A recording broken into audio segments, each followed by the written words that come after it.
Hai kalian semua. Kita pastinya sering banget mendengar kata korupsi. Hal tersebut karena di Indonesia kasus korupsi sangat sering terjadi. Tindakan yang merugikan negara maupun individu adalah contoh dari korupsi itu sendiri. Tindakan korupsi jelas merupakan penyimpangan dari nilai Pancasila, khususnya sila yang kelima, yaitu keadilan sosial bagi seluruh rakyat Indonesia.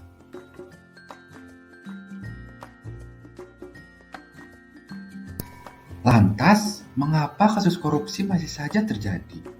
Faktor-faktor apa saja sih yang mempengaruhi?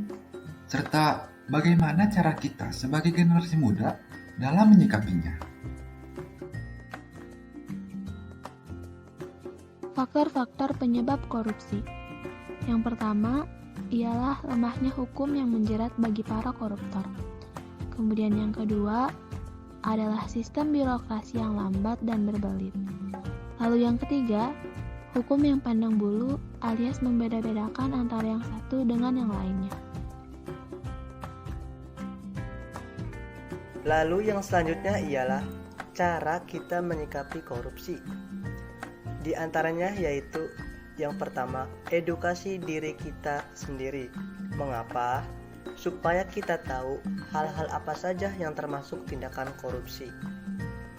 Yang kedua, sosialisasi pencegahan korupsi.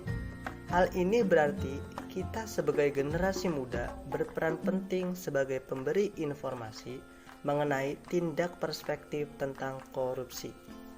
Dan yang ketiga, yaitu mengontrol.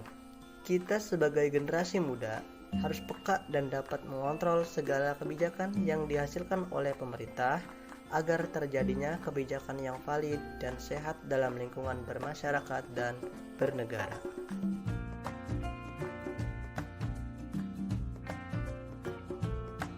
Berbicara mengenai korupsi, saya jadi teringat dengan sebuah quotes yang menarik yang berasal dari Lis Hartono atau yang biasa kita kenal dengan sebutan Cak Lontong, yaitu sebuah negara tidak akan hancur oleh ribuan pengemis yang ada di negara tersebut, tetapi negara tersebut akan hancur hanya dengan beberapa koruptor yang ada di negara tersebut.